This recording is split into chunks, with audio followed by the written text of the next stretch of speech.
2024년 1월 13일 토요일입니다. 오늘 주말 예배 시작하겠습니다.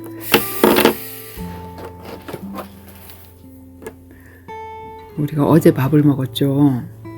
근데 그 어제 먹은 밥이 오늘 나의 배고픔을 채울 수 없잖아.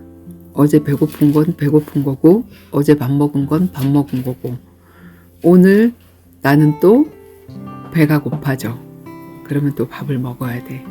마찬가지로 우리가 과거에 받은 그 은혜로 정말 하나님 그렇게 역사하셨지 하고 그 추억을 붙잡고 살아갈 수는 있지만, 또 하나님이 주시는 오늘의 은혜를 오늘의 흡족한 은혜 주실 줄 믿습니다 하고 아까 찬송했잖아, 그지? 그런 것처럼 정말 날마다 하나님의 은혜가 없으면 살 수 없는 존재구나 하는 것들을 이 공고함 속에서 알게 해주셔서 가난한 마음을 주시고, 그 다음에 목마른 사슴이 시냇물을 찾듯이 그런 목마름을 주신다는 것은 내 영이 살아있구나. 영이 죽었다면 내가 영적으로 배고픈 걸 모르겠지. 그치? 그래서 또 그 곤고함 속에서 하나님이 감사를 찾게 하시는 것 같아. 우리 기도하겠습니다.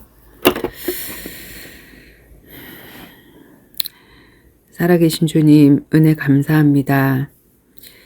어제 우리가 먹은 밥이 오늘 내 배를 채울 수 없듯이 어제 받은 그 은혜로 오늘을 살 수 없음을 주님 고백합니다.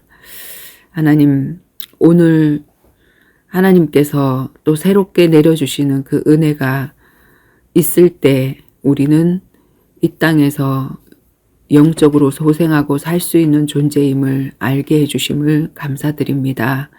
만약에 우리의 영이 죽었다면 영적으로 배고픈 것도 곤고한 것도 알 수 없었을 텐데, 하나님이 우리의 영을 살려주셔서 영적으로 곤고함 그리고 목마름, 그것을 체험하게 하시고, 목마른 사슴이 시냇물을 찾듯이 하나님을 찾는 마음으로 이 예배의 자리에 주님 임합니다. 오늘 이 시간 주님께서 주시는 새로운 은혜가 간절히 필요하기에 주님 앞에 간구하오니, 주께서 주시는 귀중한 말씀을 통하여서 또 깊은 샘물에서 솟아나오는 그 비밀들을 주님께서 열어주시는 귀중한 시간 되어질 수 있도록 인도해 주시고, 하나님께서 정말 우리 가정의 믿음을 통하여서 믿지 않는 우리 진해의 일가 친지들, 그들의 영혼까지 구원되어지는 그런 역사를, 하나님 그런 응답을 맛볼 수 있도록 주님께서 함께하여 주시옵소서. 먼저 올라가서 정말 우리를 기다리고 있을 우리 박덕렬 집사님과 우리 박현이, 하나님 정말 그들이 한 알의 밀알이 되어져서 썩어졌기에 반드시 이 땅에서 그들이 기도하던 그들의 가족들이 구원 얻을 수 있도록 하나님께서 함께하여 주시고, 그 일에 우리가 하나님의 동력자로 세워질 수 있도록 하나님 오늘도 우리가 말씀으로 준비되어지겠사오니 우리의 영혼을 살찌워 주시옵소서. 감사를 드리며 이 시간 우리의 생각과 마음과 우리의 환경을 주장하고 불안함을 가져다 주고 우리의 믿음을 빼앗아가는 모든 흑암 세력, 저주의 세력은 예수 그리스도의 이름으로 묶음을 받고 떠나갈지어다. 감사드리며 예수 그리스도 이름으로 기도드리옵나이다. 아멘. 아멘. 우리 이제 혼돈이라는 메시지 챕터 다 끝나고 이제 마태복음으로 돌아갈 텐데, 마태복음 14장이거든요. 마태복음 오늘 14장. 13장에는 마태복음 13장이 무슨 장이라 그랬지? 정국장이라 그랬잖아. 천국장. 예수님이 천국은 마치 하면서 계속 천국을 얘기하신 천국장이었고, 그것을 지나서 이제 14장인데 14장이 7절씩 읽으면 돼요. 36절까지 있으니까 우리 7절씩 읽을까요? 제가 읽겠습니다. 그때에 분봉왕 헤롯이 예수의 소문을 듣고 그 신하들에게 이르되 이는 세례 요한이라 그가 죽은 자 가운데서 살아났으니 그러므로 이런 능력이 그 속에 역사하는도다 하더라. 전에 헤롯이 그 동생 빌립의 아내 헤로디아의 일로 요한을 잡아 결박하여 옥에 가두었으니 이는 요한이 헤롯에게 말하되 당신이 그 여자를 차지한 것이 옳지 않다 하였음이라. 헤롯이 요한을 죽이려 하되 무리가 그를 선지자로 여김으로 그들을 두려워하더니 마침 헤롯의 생일이 되어 헤로디아의 딸이 연석 가운데서 춤을 추어 헤롯을 기쁘게 하니 헤롯이 맹세로 그에게 무엇이든지 달라 하는 대로 주겠다고 약속하거늘.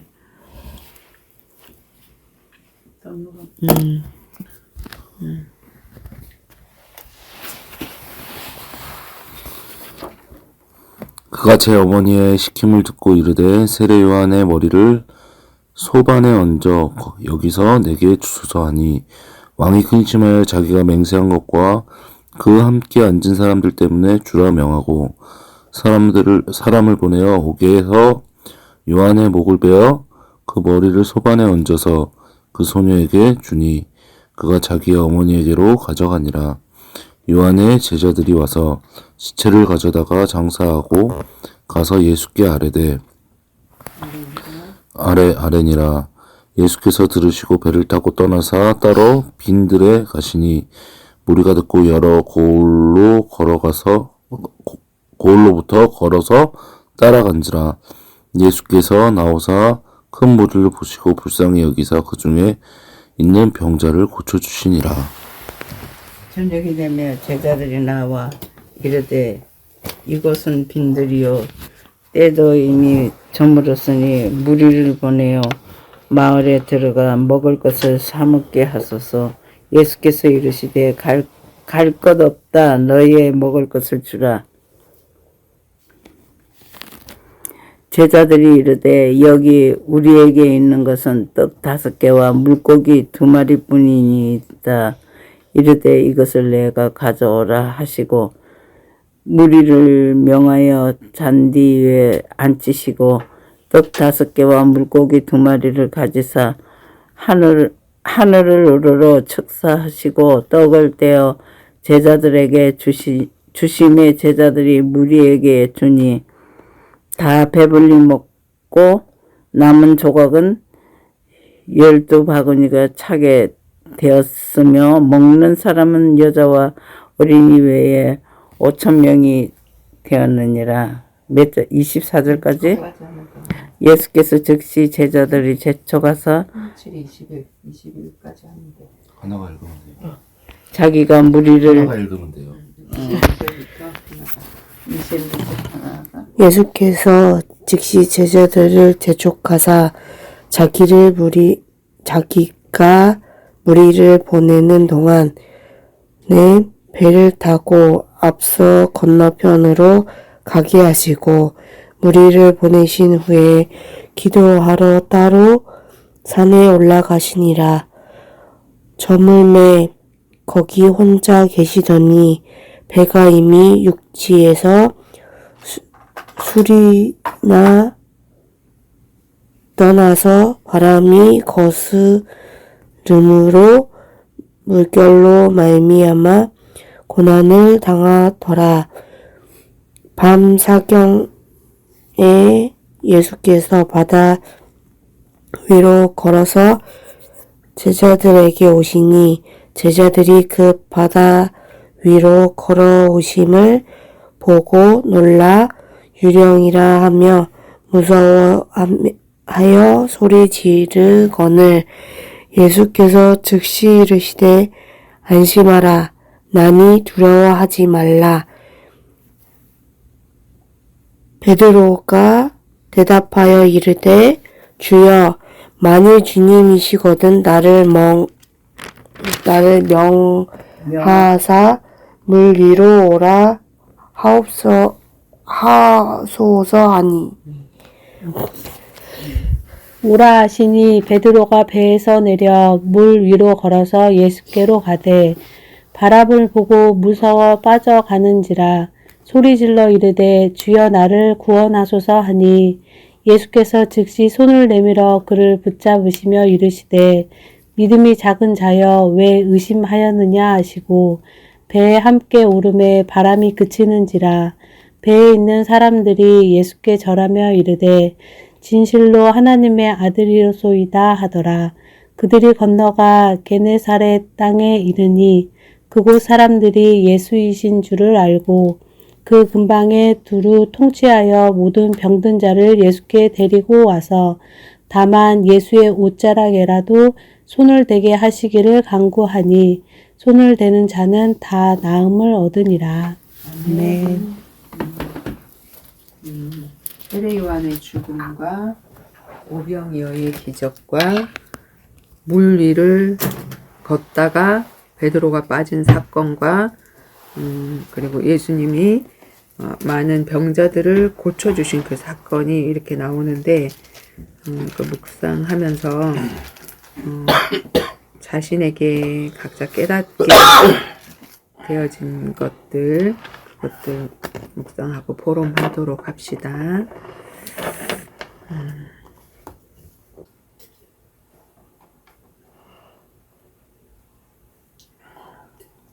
이것을 읽으면서 깨달은 것도 좋고 기도 제목 발견한 기도 제목도 좋고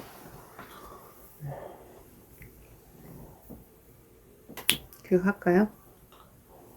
좀 이따 할까요? 하시죠.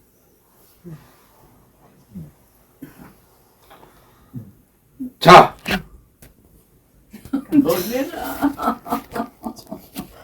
왜 그래?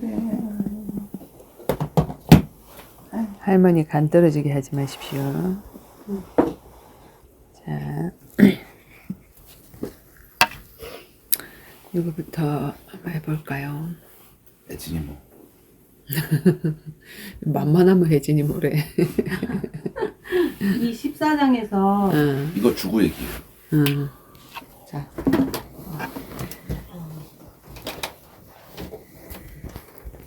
여러 가지의 그 이야기가 나오는데 뭐 유명한 오병이어도 나오고 물 위에 베드로가 걷게 하시는 것도 나오고 그런데 왜 세례 요한을 죽게 하셨을까?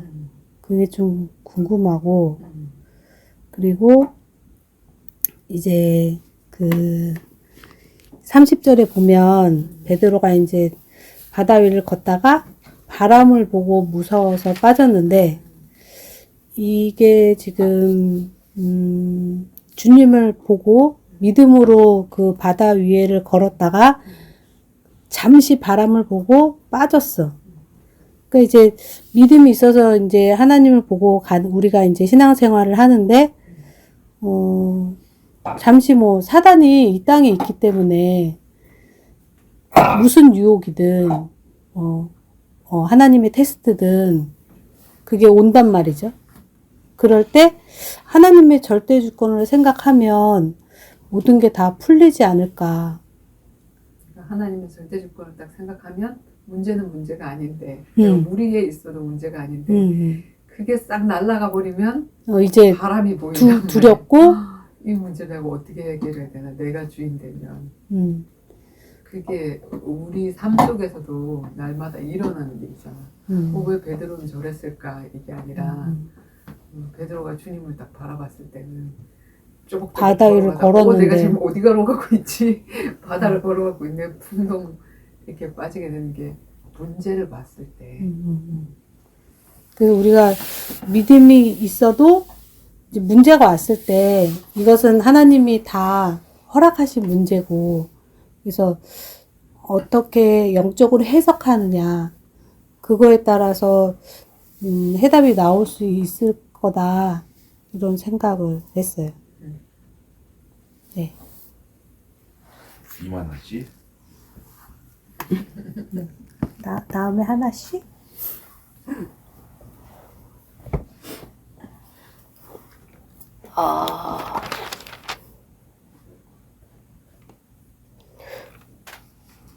궁금한 거는 그 첫 번째 분봉왕 헤롯이 예수의 소문을 듣고 그 많은 사람 중에 분봉왕이 누굴까? 왜 이 생각이 났고요. 뭐 하는 사람일까? 어떤 일을 했나? 그냥 왕이긴 한데 왜 첫 줄부터 나왔지? 좀 그런 생각도 했고요. 헤롯 얘기가 많이 나왔는데 그래서 궁금했고요.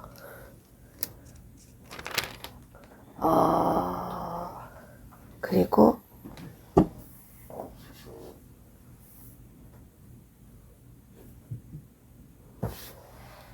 이게 좀 궁금했어요. 31절에 예수께서 즉시 손을 내밀어 그를 붙잡으시매 이르시되 믿음이 작은 자여 왜 의심하였느냐 하시고 의심을 했다고 했는데 그냥 이게 끊어지잖아요. 하시고 하고 끊어지는데 뒤에 얘기가 없으니까 무슨 일이 있었지? 좀 그런 게 궁금했습니다. 첫 번째는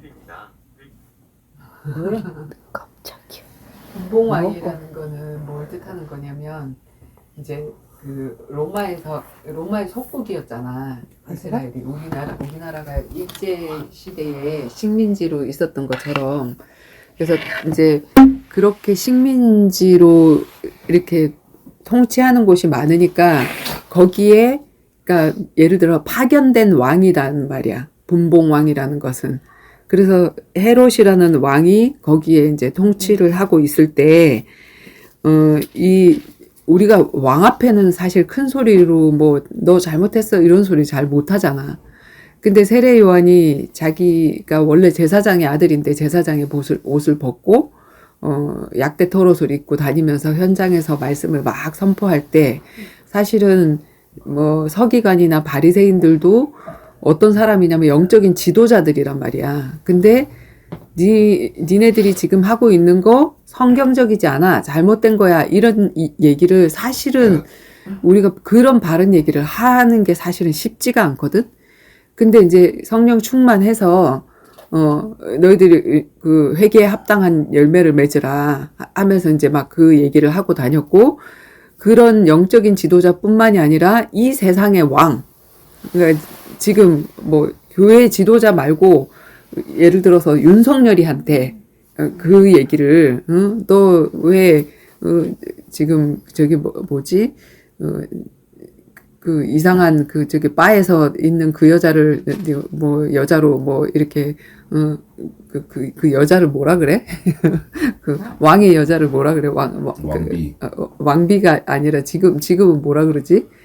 영부인. 영부인이라 그러잖아. 뭐 이래 뭐 이런 식으로 이제 얘기를 한 거야. 왜냐면 자기의 부인이 진짜 자기 부인이 아니고 자기의 사촌 동생 빌립이라는 사람의 아내였거든. 근데 자기가 왕이 되면서 왕권을 가지고 있으니까 그 여자가 이쁘니까 그 여자를 내 여자로 취했단 말이야. 그러니까 분명히 불륜이고 잘못된 건데 아무도 그 얘기를 못해. 뭐 왕이 뭐라고 하는데 뭐라고 그러겠어. 근데 세례 요한이 이제 그 얘기를 했단 말이야. 그 얘기를 한 것 때문에 저거 잡아가도 이래갖고 세례 요한이 옥살이를 하게 됐어.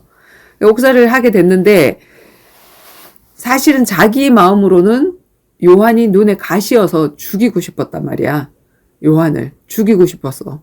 근데 사람들이 그 세례 요한을 선지자라고 얘기를 하고 막 추앙을 하고 그러니까 죽였다간 또 분란이 일어나고 또 난리가 일어날까봐 이제 눈치를 보고 있었던 거지. 정치라는 게 그런 게 우리가 왕권을 잡고 있으면 그 왕이 되면 모든 것들을 내가 내 맘대로 휘두를 수 있을 것 같지만 사실은 이 사람들의 지지에 의해서 내가 이게 저기가 된 거기 때문에 그 사람들의 눈치도 또 봐야 되는 그런 사람이 되어지는 거예요. 세상 임금이라는 거는. 사단은 자꾸 우리 보고 최고의 자리로 올라가. 그럼 네가 최고가 될 거야 하지만 최고의 자리에 올라가서 이 밑에 있는 관중의 눈치를 보게 만든단 말이야. 예를 들어서 너 인기 있는 사람이 돼. 그래서 뭐 지금 뭐 연예 대상도 받고 최고에 올라가면 내가 다 될 것 같지만 이 사람은 연애도 지 맘대로 못해. 막 파파라치들이 쫓아다니고 막 이러니까 자기 사생활이 없이 그렇게 되어지는 사람이 되어지는 것처럼 지금 세상 임금의 꼴이 바로 그런 거야. 사람들의 눈치를 볼 수밖에 없는. 그런데 이제 그 자기 동생의 아내를 자기 아내로 삼았잖아. 근데 그 여자도 그 세례 요한한테 그 말을 들었으니까 기분 나쁘겠지. 그러니까 이제 그 생일날, 헤롯의 생일날 이제 자기 딸을 시켜가지고 헤로디아라는 헤로디아의 그 딸을, 그치? 그 동생 빌립의 아내 헤로디아의 일로, 그러니까 헤로디아의 그 딸에게 시켜가지고 뭐라고 시키냐면, 야, 앞에 나가서 춤을 멋지게 추고 기분 굉장히 좋게 해드려. 그래서 막 기분 좋게 했더니 이제 그 왕이 뭐라고 얘기를 했냐면 나한테 소원 얘기하면 내가 다 들어줄게. 이 얘기를 한 거야. 근데 엄마한테 이미 뭐라고 들었냐면 세례 요한의 목을 소반에 담아주세요. 그거를 저기를 했단 말이야. 그러니까 이제 엄마의 얘기를 듣고 그 얘기를 딱 하니까 이게 지금 선지자들 다른 사람들의 눈치를 보고 사실은 죽이고 싶었지만 죽이지 못했지만 또 이 많은 사람들 앞에 내가 약속을 했단 말이야. 야, 네가 얘기하는 거 내가 다 들어줄게. 이렇게 얘기를 했는데 그걸 또 안 들어주면 자기 체면이 또 말이 아닌 거야. 그래서 이제 할 수 없이 그러면 세례 요한을 죽여서 소반에 갖다 줘 해가지고 소반이 이제 거기서 이제 세례 요한이 이제 죽게 되어지는 거지. 그래서 세례 요한은 어떤 사람이었다고? 예수님이 하실 그 사역에 길을 닦는 자. 왜 길을 닦는 자였냐면, 예수님은 제사장의 계보가 아니야. 평신도 목수의 아들로 태어나서 30년 동안은 그냥 평신도로 생활을 하다가 어느 날 갑자기 말씀을 전하고 다니면서 나는 하나님의 아들이다. 내가 그리스도다. 이렇게 얘기를 하고 다니니까 그 기존에 내가 바리새인이고 내가 제사장이고 이랬던 그 사람들이 내가 영적 지도자인데 지가 평신도가 나와가지고 깝죽거리고 다니면서 지가 하나님의 아들이라고 얘기를 하고 이렇게 하니까 그걸 눈꼬셔서 못 봐주는 그런 그런 상황이었단 말이야. 근데 그 사역을 쉽게 할 수 있도록 길을 깔아놓은 그 일이 뭐였냐면은 세례 요한이 제사장의 아들이었어. 그럼 자기도 제사장이야. 제사장의 일을 할 수 있는데 제사장의 옷을 벗고 이 사람이 뭐가 됐냐면 평신도가 됐단 말이야. 나 이런 거 다 벗고 나 바깥에 나가서 광야에 외치는 소리로 살겠어 하고 오히려 그 영적 지도자들을 향해서 소리를 지르고 이렇게 했단 말이야. 그것이 예수님이 사역하기에 평신도인 예수님이 사역하기에 좋은 길이 되어졌단 말이야. 그 위에 있는 사람이 높은 산이 낮아져서 그 사역을 하니까 평신도가 사역하기에 너무 좋아진 거지. 그치? 근데 그 세례 요한이 이제 죽게 되어지는 사건이 일어나게 됐고, 이제, 예수님의 시대가 이제 본격적으로 이제 오게 되어진 거지. 그치? 그래서 예수님의 시대가 본격적으로 오게 되어지고, 그 다음에 이제 고까지 하고 이제 우리 엄마랑, 엄마랑 정원이랑 이렇게 거기까지 이제 했어 내가. 이야기하러. 정원이 예쁘다. 맨날 나한테 시키지 말고 좀 해봐요. 아이 나 못한다. 괜찮아. 엄마 여기 이 안에서 하나처럼 정원이 해. 엄마 꼭 궁금한 엄마 하나처럼 나중에 하. 나 이런 게 참 궁금했어라고 하는 것도 괜찮고. 잘 모르겠어? 지금 해주세요. 지금 해도 괜찮은데 잘 모르겠어? 한 가지만. 딱 한 가지만 물어봐도 되는데. 뭘 물어봐. 아무거나 엄마가 지금 마태복음 14장에서 나는 이거 읽으면서 이런 부분이 참 궁금했어. 이게 내 모습 같아. 아니면 베드로의 모습이 내 모습 같아. 뭐 이렇게 해도 되고 그냥 엄마가 느끼는 대로 이렇게 얘기 한마디 아니면 오병이어의 기적에 대해서라든가 그거를 얘기를 한번 해주면 좋겠습니다. 읽고 궁금한 점. 궁금한 점.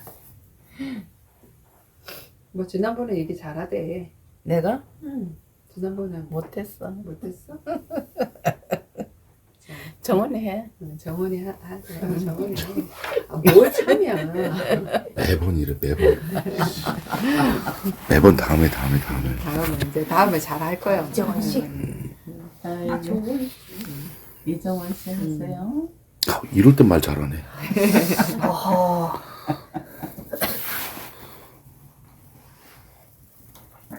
나는 일단 혜진이 모가 느꼈던 거 좀 그대로 느꼈고, 오병이어, 요거는 솔직히 난 전에도 그랬고 지금도 그렇게 크게 감흥이 없어. 크게 감흥이 없고,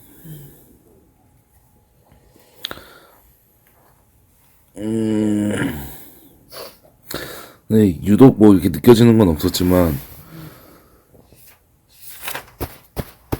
그게 막 와닿았던 거는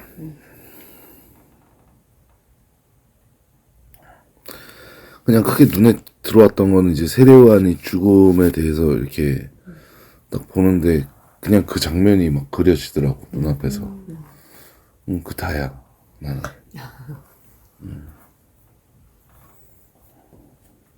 목을 잘라서 소관해. 끝입니까? 엄마가 이야기. 이렇게 하고 나 더 좀 하고 갈게. 뭐 하려고? 왜 또?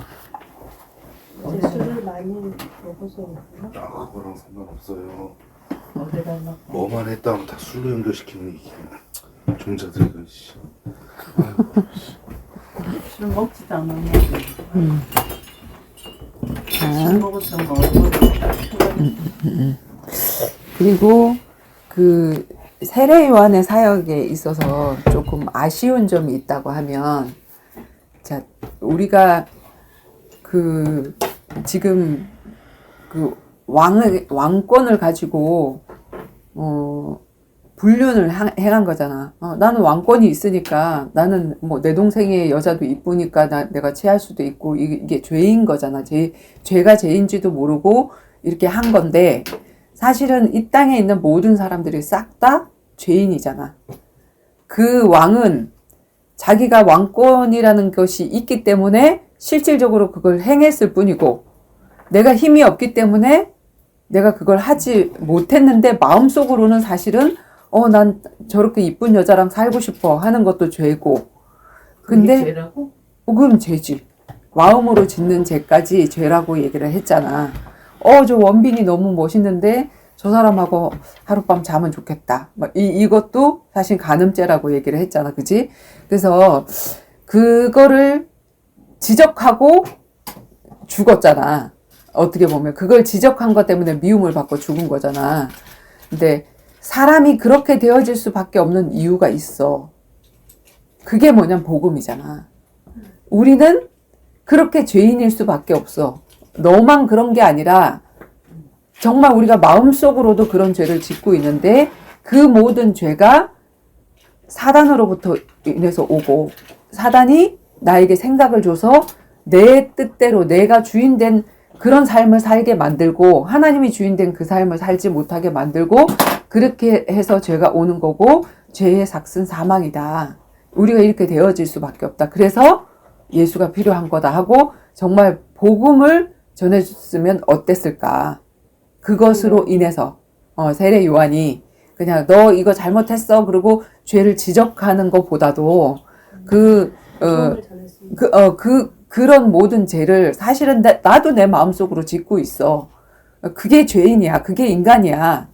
그래서 우리는 예수가 필요해 하고 정말 복음을 전했으면 어땠을까 하는 그런 생각을 해보게 됐고, 좀 아쉬운 사역이라고 하면, 그리고 빈들로 예수님이 따로 갔는데 사람들이 막 쫓아왔잖아. 예수님을 얼마나 많이 쫓아왔냐면 5,000명이 넘게 쫓아왔단 말이야.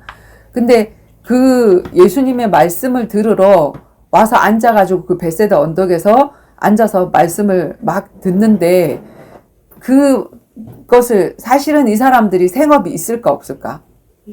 당연히 생업이 있는데도 불구하고 그 예수님의 말 한마디 들어보려고 쫓아갔단 말이야. 쫓아가서 보니까는 뭐 한 3일 막 이렇게 계속 말씀을 듣다 보니까는 뭐 도시락을 그들이 항상 조금씩은 챙기고 다니거든. 이렇게 뭘 챙기고 다녔냐면은 양미리 같은 거, 이렇게 고기 말린 거 있잖아. 이런 거. 그래서 물고기 두 마리라는 건 아까 우리가 먹었던 가자미 같은 그런 거 튀긴 거가 아니라 멸치 말린 거 같은 거. 그거를 이제 빵이 너무 딱딱하고 맛이 없으니까 보리떡. 그 땅이 딱딱하고 맛이 없으니까 간이 안 되어 있으니까 그걸 먹고 양미리 죽죽 빨고 그런 양식이었단 말이야. 근데 사람들이 사실은 다 자기 먹을 양식을 조금씩은 뭐 간식거리라든지 우리가 막 차에 다 가면서 먹을 거 간식거리 같은지 갖고 다니듯이 갖고 다닌단 말이야. 갖고 다니는데 이제 이걸 누가 내놨냐면 다른 성경에는 보면은 어떤 소년이 자기의 도시락을 내놨다. 누가 먹을 것이 없냐. 제자들이 얘기를 했을 때 제자들은 이 사람들 지금 너무 많아서 우리가 이거를 다 댈 수가 없으니까 그냥 가서 사서 먹게 하자라고 얘기를 했을 때 너희들이 나눠줄 것을 나눠주라. 제자들이 먹을 게 없다라고 얘기하니까 어떤 작은 소년이 자기의 도시락을 내놨어. 근데 사실 이 도시락 갖고 다른 사람들이 막 나눠 먹을 수 있는 것은 아니었거든. 근데 그걸 내놨을 때 예수님이 축사하시고 내놨을 때 그게 5,000명이 먹이고도 12강줄이나 남았다. 그 이야기잖아. 나는 이거를 옛날에는 그냥 뭔가 하나님 예수님 기적을 일으켰나 보다 이렇게 생각을 했어. 근데 사실은 뭐냐면 이게 우리가 이 땅에 많은 사람들이 뭔가에 갈급하고 배고픈데 뭐에 갈급하고 배고프냐면 사실은 하나님을 누린 역사와 간증거리, 기적 이런 것에 갈급해. 근데 갈급한데 이런 것에 갈급한데 사실은 내 이야기는 보리떡 5개하고 물고기 2마리 같은 별 볼 일 없는 이야기인 것 같아. 내 인생의 이야기. 그치? 사람들이 딱 뭔가 사람들 앞에 내놓는 거 뭐지? 내 아들 해외 유학하고 온 거. 그 다음에 뭐 내 자녀가 뭐 어떻게 된 거, 내 남편이 잘난 거, 이런 것들은 탁 내놓는단 말이야. 근데 보리떡 5개와 물고기 2마리 이 오병이어 이거는 사실은 내놓기 창피한 도시락이에요. 창피한 도시락. 무슨 말이냐면 내가 이런 거를 내놨을 때 사람들한테 쪽팔림을 당하지 않을까? 사람들이 나를 욕하지 않을까? 이런 이야기들. 그런 이야기들을 우리가 못 내놓으면 내 도시락 창피한데. 우리 옛날에 왜 도시락 딱 싸왔는데 엄마가 막 그냥 계란 말이하고 뭐 맛있는 거 이런 거 막 해줬을 때는 딱 자랑스럽게 펴놓는데 우리 엄마 맨날 김치만 해주고 막 멸치하고 막 섞여가지고 이것도 막 뒤죽박죽 돼가지고 한 거 이거 뚜껑 딱 열어보면은 애들한테 너무 창피하고 냄새나. 이거 무슨 냄새야. 막 맨날 콩장하고 막 이런 거 하시면 그거 내놓기 저기 하잖아. 사실은 이런 창피한 이야기들이란 말이야. 내 삶에 있어서 하나님이 내게 주신 그런 이야기들이. 그런데 사람들이 지금 이렇게 텔레비에도 보면 이성균이 죽었대. 그러면 그 사람 뭐 마약하다 죽었나? 아니면 뭐 어떻게 하다가 죽었나? 뭐 불륜을 하다 죽었나? 막 뭘 뜯어먹고 싶어서. 사람들은 그걸 뜯어먹고 살아. 가십거리를. 다른 사람들의 그 불행을 막 뜯어먹고 산단 말이야. 그래서 옛날에 내가 어떤 일이 있었냐면 마성순복음교회 있을 때 일이었는데 이제 예배 끝나고 나서 여기 성가대에서 성가대 저기를 하고 있는데 마성순복음교회 다녔어? 성가대에서 이렇게 앉아 있는데 우리 교회에 젊은 20대의 아주 예쁜 청년이 하나 있었거든. 근데 난 그 청년이 귀신이 들린지 몰랐어. 근데 그 청년이 교회를 왔는데 걔가 약국의 약사 여자애 약국에 약사를 했단 말이에요. 이 마송에서. 근데 이제 목사님이 이렇게 축사를 하니까 그 안에서 귀신이 이제 나온 거야. 그리고 뭐 목사님한테 달라들고 막 힘이 굉장히 세져갖고 옆에 있는 사람들이 잡아도 다 못, 너무 이쁘게 생긴 애인데.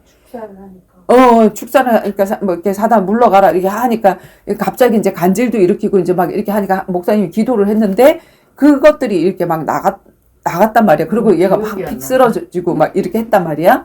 근데 그런 일들이 너무나도 내 동생이고 내 가족이고 하면 너무나도 안타까운 일인데 그거를 갖다가 저녁에 그 성애 엄마 알지?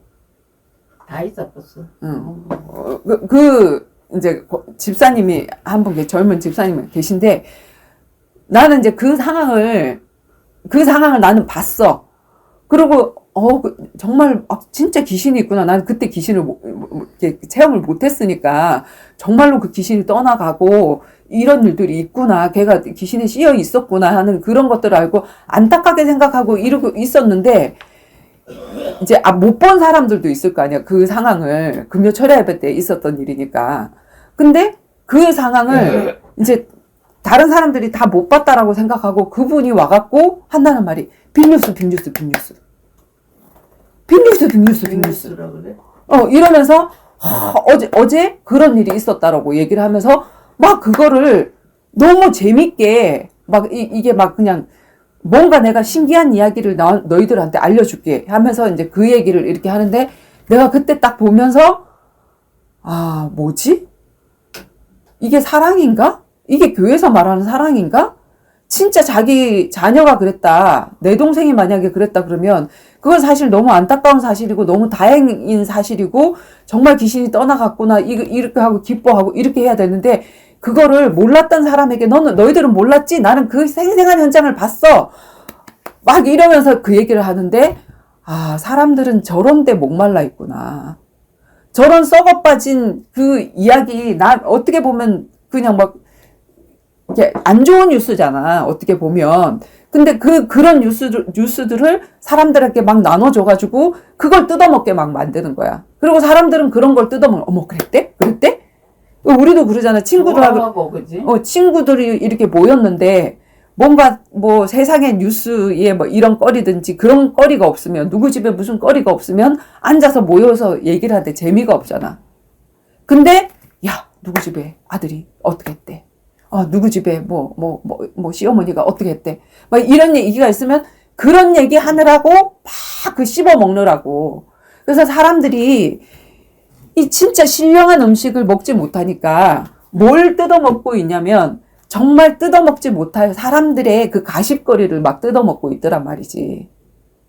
그런데 그런 것과 마찬가지인 나의 이야기, 내 가족의 이야기, 오병이어. 정말 이거 도시락이라고 내놔서 사람들이 욕하면 어떡하지? 뭐라고 하면 어떡하지? 하는 내가 우리 정원이 이야기라든지 우리 남편의 이야기라든지 혜진이가 혜진 남편의 이야기를 한다든지 우리 엄마 이야기를 한다든지 내 얘기를 한다든지 우리 며느리 이야기 정말 자랑스럽고 막 잘났고 막 이러지는 않단 말이야. 근데 그런 이야기들을 이렇게 막 내놨을 때 사람들이 처음에는 어떻게 저런 것까지 내놓지? 이래. 근데 그런 거를 내놓으면 뜯어먹고 은혜를 받아. 그걸 먹고 은혜를 받아. 그래서 내가 이 오병이어가 뭔 줄 알았냐면 보잘것없는 내 인생. 예전에 나랑 같이 말씀 운동하던 김은수 집사님이 이런 간증을 한 적이 있어요. 이 오병이어의 간증을 통해서. 김은수 집사님의 수원. 김은수 집사님의 남편이 조성구 집사님이고, 이제 인력개발형 교수시고, 근데 굉장히 겸손해. 이 두 분이. 그리고 김은수 집사님은, 신학을 했는데도 이제 목회자 길을 가지 않고 평신도로서 이렇게 하면서 정말 전도자가 되고 싶어서 하나님이 만남을 주셔서 이렇게 했는데 이분들의 아이들이 몇 명이 있었냐면 5명 있었어. 5명? 아이들이 5명 있었어. 그래서 자기들을 표현한 게 뭐냐면 우리 가족은 꼭 오병이어 같다. 정말 보잘것없는 두 2마리의 물고기와 5명의 아이들이 오병 5개의 떡과 같다. 그런데 정말 이 부족한 우리의 인생을 하나님 앞에 드려서 하나님이 우리를 통해서 많은 사람들이 우리의 인생을 통해서 많은 사람들이 살아난다면 나는 그 오병이어가 되고 싶다. 이렇게 말했거든.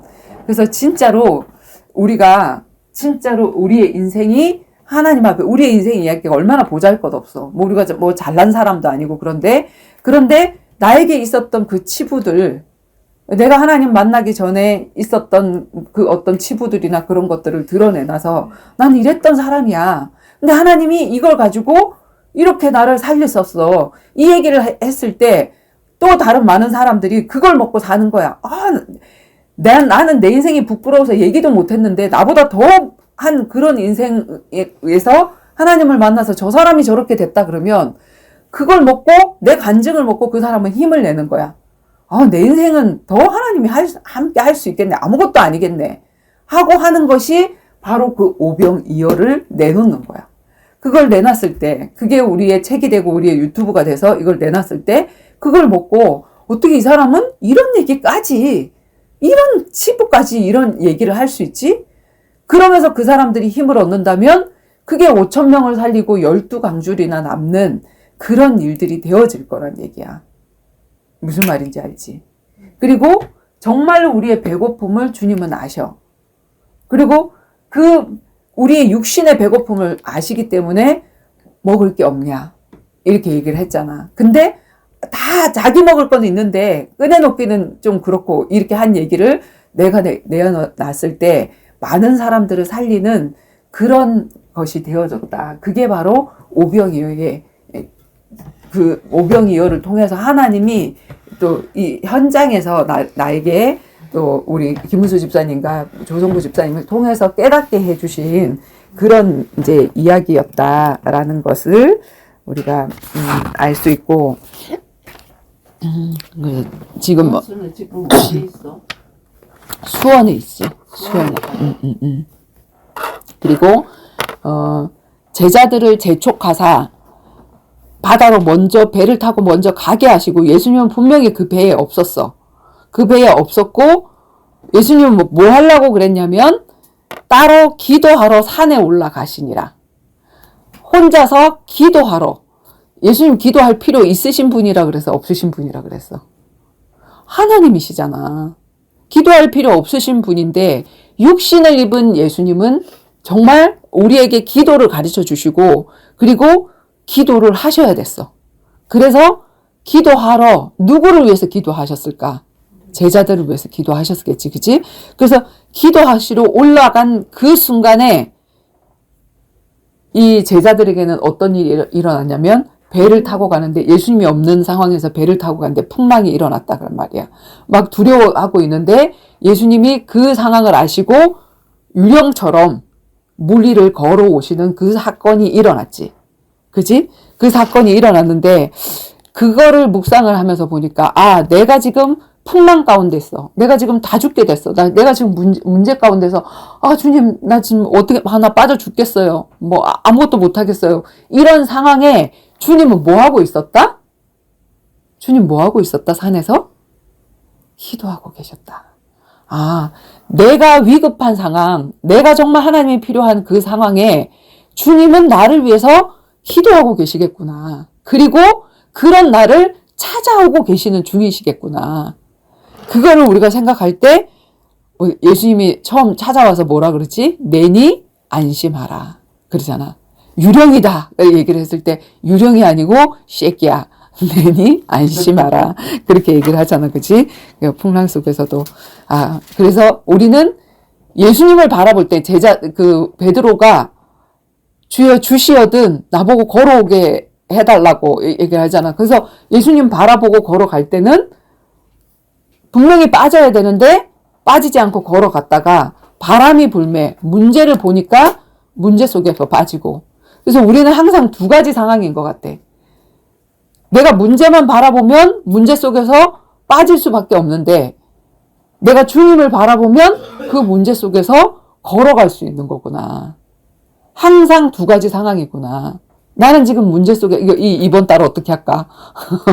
어떻게 할까? 근데 주님을 바라보면 주님은 분명히 계획을 가지고 나를 지키시고 계시고 나를 바라보고 계시고 그분을 바라보고 한 발자국 한 발자국 걷게 하시는데 내가 문제를 바라보고 있구나. 그래서 두렵고 그래서 빠지는구나.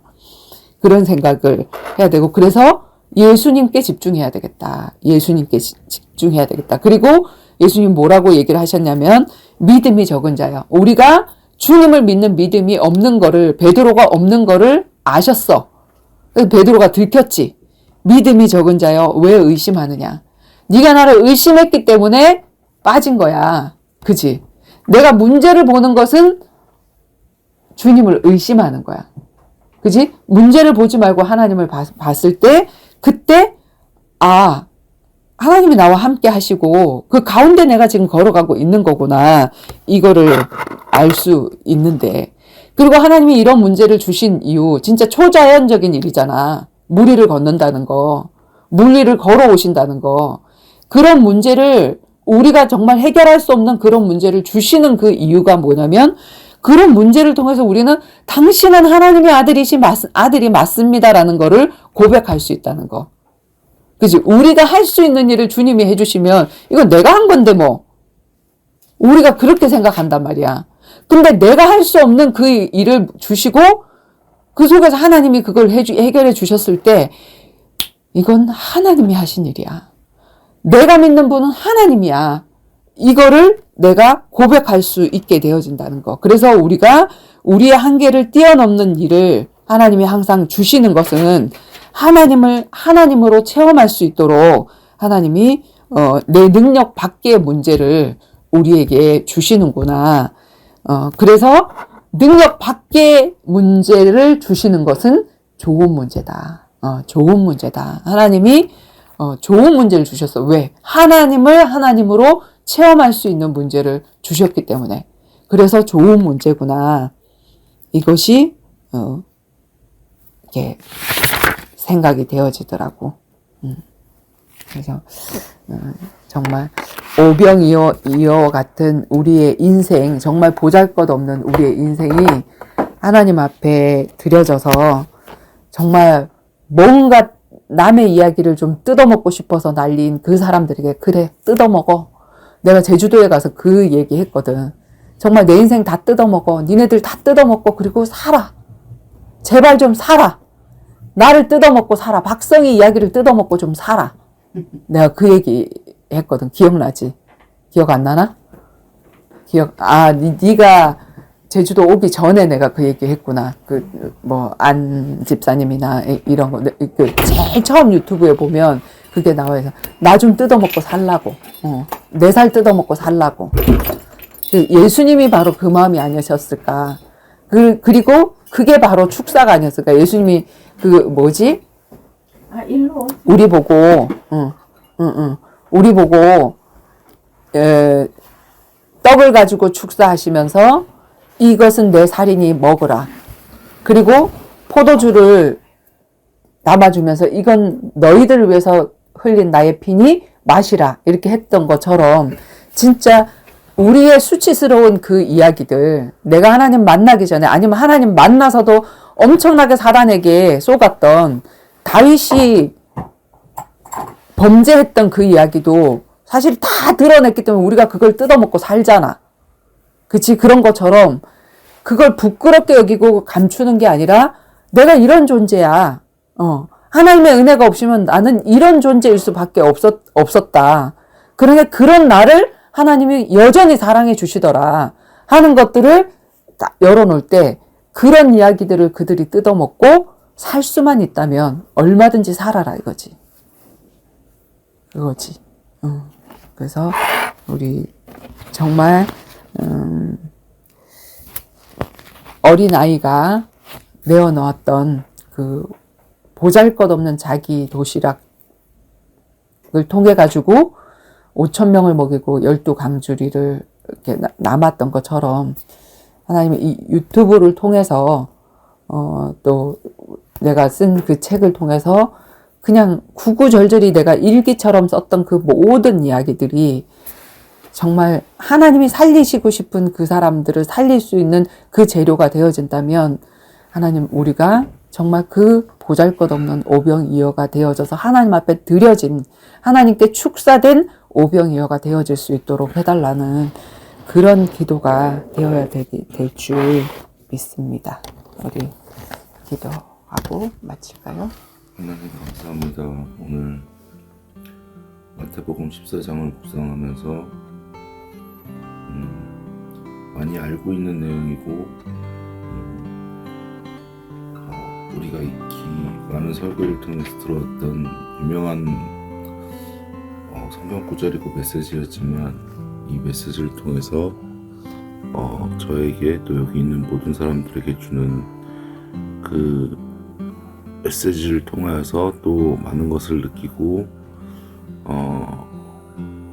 많은 것을 이야기하고 오늘 예배를 마무리 짓는 것 같습니다. 오늘 각자 집에 가서도 오늘 읽었던 이 말씀을 꼭 씹어보면서 더 깊은 말씀을 또 깨달을 수 있는 각자의 시간이 될 수 있도록 인도해 주세요. 예수 그리스도 이름으로 기도드립니다. 아멘.